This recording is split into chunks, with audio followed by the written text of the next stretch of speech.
പേരാണ് think simple. അതായത് വളരെ ലളിതമായിട്ട് ചിന്തിക്കുക എന്നാണ് പറയുന്നത്.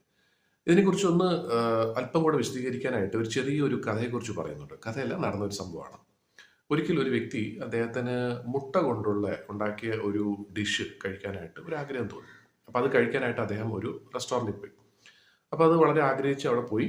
അവിടെ മെനുവിൽ നോക്കുന്ന സമയത്ത് അദ്ദേഹം കണ്ടു വേറെ ഇറച്ചി കൊണ്ടുള്ള വേറൊരു വിഭവം കണ്ടു. അപ്പോൾ അത് കാണാൻ നല്ല രസമുണ്ടായിരുന്നു. അപ്പം എന്നാൽ അത് ഓർഡർ ചെയ്തേക്കാം എന്ന് പറഞ്ഞ് ഇങ്ങനെ ആലോചിച്ചുകൊണ്ടിരിക്കുകയായിരുന്നു. അപ്പം മുട്ട കൊണ്ടുള്ളത് വേണോ അതോ ഇറച്ചി കൊണ്ടുള്ളത് വേണോ എന്നുള്ള കാര്യത്തെക്കുറിച്ചൊന്ന് ചിന്തിക്കുന്ന സമയത്ത് ഇത് രണ്ടും കൂടെ മിക്സ് ചെയ്തിട്ടുള്ള വേറൊരു പുതിയ ഡിഷിനെ കുറിച്ച് അദ്ദേഹം ആ സമയത്ത് അറിയാനുണ്ടായി. അപ്പോൾ അതിൻ്റെ ആ ഒരു പടം കണ്ടപ്പോഴത്തേക്കും ഒന്നുകൂടെ രസമായിട്ട് തോന്നി.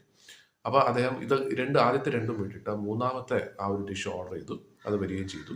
അത് കഴിച്ചപ്പോഴാണ് മനസ്സിലായത് അത് ഒട്ടും വിചാരിച്ച പോലുള്ള രീതിയിലായിരുന്നില്ല. അപ്പോൾ അന്നേരം അദ്ദേഹത്തിന് തോന്നി ആ ആദ്യത്തെ മുട്ട കൊണ്ടുള്ളതോ അല്ലെങ്കിൽ ഇറച്ചി മാത്രമുള്ള ആ ഒരു ഡിഷ് കഴിച്ചാൽ മതിയായിരുന്നു എന്നുള്ളത്. ഒരു ചെറിയൊരു സംഭവമാണ്. ഒരുപക്ഷെ നമുക്ക് തന്നെ പലപ്പോഴും നമ്മുടെ ജീവിതത്തിൽ സംഭവിക്കാൻ സാധ്യതയുള്ള ഒരു കാര്യമാണ്, സംഭവിച്ചിട്ടുണ്ടാകാം. പക്ഷേ ഇവിടെ പറയാൻ ഉദ്ദേശിക്കുന്ന വേറൊരു കാര്യമാണ്, നമ്മുടെ ജീവിതത്തിൽ പലപ്പോഴും നമുക്ക് ഇങ്ങനെ തീരുമാനം എടുക്കാൻ പറ്റാതെ എന്തെങ്കിലും ഒരു അവസ്ഥയിലേക്ക് ചെന്ന് എത്തേണ്ട ഒരു സാഹചര്യം വന്നിട്ടുണ്ടാകാം. അതായത് നമ്മൾ ആഗ്രഹിച്ചത് ഒന്നായിരിക്കാം, പക്ഷെ അതിൽ ഉറച്ചു നിൽക്കാൻ പറ്റാതെ വേറൊരു കാര്യത്തിലേക്ക് ചാടിയിട്ട് അതും ഇല്ല ഇതും ഇല്ല എന്നുള്ളൊരവസ്ഥയിലേക്ക് എത്തിയിട്ടുണ്ടാകും അല്ലേ? അപ്പം അതിനുവേണ്ടി ചെറിയൊരു ഉദാഹരണമാണ് ഇവിടെ പറഞ്ഞത്. ഇവിടെ പറയുന്നത് വേറൊന്നുമല്ല, നമ്മൾ എന്താണോ ശരിക്കും ആഗ്രഹിക്കുന്നത് അത് വ്യക്തമായിട്ട് നമ്മുടെ മനസ്സിൽ ഒന്ന് ഉറപ്പിച്ചതിന് ശേഷം അതിൽ മെയിനായിട്ട് ഫോക്കസ് ചെയ്യുക എന്നുള്ളതാണ്.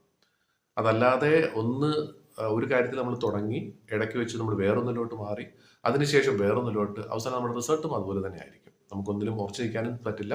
നമ്മൾ ആഗ്രഹിച്ച ആ ഒരു കാര്യം നമുക്ക് കിട്ടത്തുമില്ല. അതിനനുസരിച്ചുള്ള സന്തോഷവും നമുക്ക് ഉണ്ടാവില്ല. അപ്പോൾ വളരെ സിമ്പിളായിട്ട് വളരെ ലളിതമായിട്ട് ചിന്തിക്കുക. എന്താണ് നമുക്ക് വേണ്ടെന്നുള്ളത് വ്യക്തമായിട്ട് മനസ്സിലൊരു ധാരണ ഉണ്ടാക്കുക. അതിലേക്ക് അല്ലെങ്കിൽ അത് ലഭിക്കാനായിട്ട് എന്താണ് ചെയ്യേണ്ടത് എന്നുള്ളതിനെക്കുറിച്ച് ചിന്തിച്ച് അതിന് വേണ്ടി മാത്രമായിട്ട് പ്രവർത്തിക്കുക എന്നുള്ളതാണ്. അപ്പോൾ വളരെ ലളിതമായിട്ട് ചിന്തിച്ച് നമുക്ക് എല്ലാവർക്കും നമ്മുടെ ജീവിതത്തിൽ അങ്ങേയറ്റം സന്തോഷം നിറഞ്ഞ ഒരു ദിവസം കൂടെ ഉണ്ടാകട്ടെ എന്ന് ആശംസിക്കുന്നു.